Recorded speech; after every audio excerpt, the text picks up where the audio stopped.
আদালতে তোলার সময় কালকেও দীপমণি কি কান্নাকাটি করা, পলক সাহেব মোনাজাত চাচ্ছে যে আমার জন্য দোয়া করেন, আপনার জন্য দোয়া করবো, আপনি দোয়া বিশ্বাস করেন? দোয়া করা মানুষগুলোকে আপনি এতদিন জেলখানায় ভরে রেখেছিলেন, কিসের দোয়া করবে আপনার জন্যে? এই আয়াতের পরের শব্দ আনামের 44 নম্বর আয়াত, ফাকতি আযাবিল কওমিল্লাযিনা যালামু, আল্লাহ বলেন জালেমদের শিকড় কেটে দেওয়া হয়ে গেছে। শব্দের দিকে তাকান, ফাকতিহা, জালেমদের শিকড় কেটে দেওয়া হয়ে গেছে। কেটেছে কে? এটা মজহুল, জানা নেই। হ্যাঁ ছেলে, আমি কি আর কি মারছি আপনার সাথে? বসেন। এমনিতে রাত হয়ে গেছে, রাত 10টা, এত রাত পর্যন্ত তো কথা বলা ঠিক নেই। রংপুর বিভাগে আসতে না বলে নাই, কারণ এরা তোলে রাজপুরে।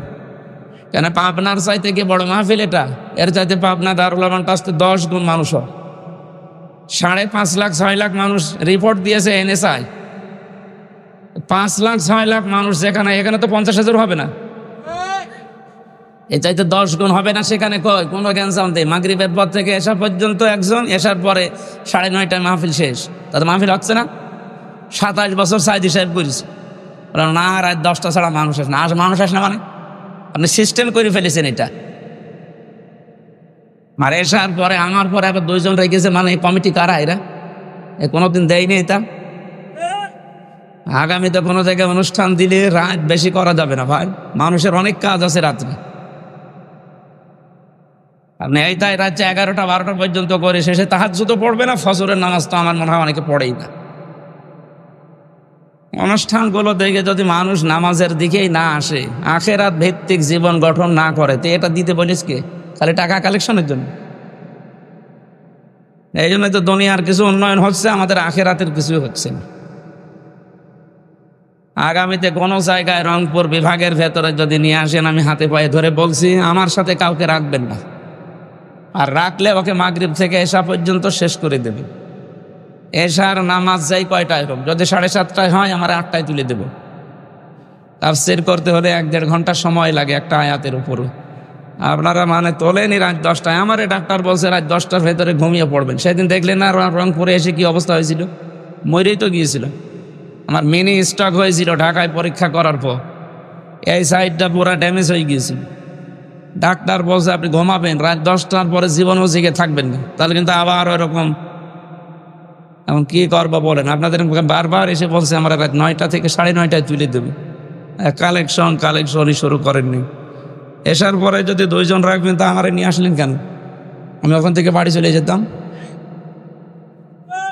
যেহেতু রেকর্ড হচ্ছে, আগামী থেকে এটা করবেন না ভাই। আমার এই যদি মেরে ফেলে, তে কি গরু দিয়ে চাষ করবেন? গরু মেরে ফেলবেন, হবে? কিছুদিন আরো বাঁচতে দেন। এমনি জালেমরা যা করেছে 3টা বছর, জীবনটা শেষ করে দিয়েছে। 3 বছর ফাঁসির কন্টেম সেলের ভেতরে খেয়ে না খেয়ে বেশি আসিয়ে অনেক ভালো, অত মরে যাওয়ার কথা ছিল।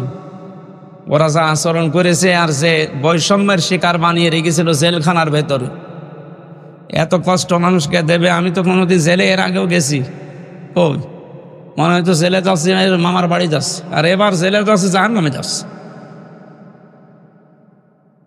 যে জালেমগুলো এগুলো করেছিলেন, আল্লাহ একেবারে শিকড় কেটে দিয়েছে। এখন অনেকে ঘুরে দাঁড়ানোর চেষ্টা আছে বিভিন্ন মিথ্যা প্রলোভন দিয়ে। আজ বাইরে যারা আছে পালিয়ে, এরা এখন বিশ্বের বিভিন্ন মডেলদেরকে আহ্বান জানাচ্ছে বাংলাদেশ জঙ্গি রাষ্ট্র ভরে যাচ্ছে। আরে শয়তান, এই মিথ্যা নাটক তৈরি করে হাজারো মানুষের জীবন নষ্ট করেছে। এই 15.5 বছর মিথ্যা দাবি নিয়ে টিকেছিলে। এই বাংলাদেশ এখন আর 2024 সালের 5 আগস্ট নেই, এটা পার হয়ে গেছে। সুতরাং এখন উল্টাপাল্টা ফতোয়া দিয়ে, মিথ্যা প্রলোভন দিয়ে আর কাজ হবে না। আর পৃথিবীর ইতিহাস এইটা।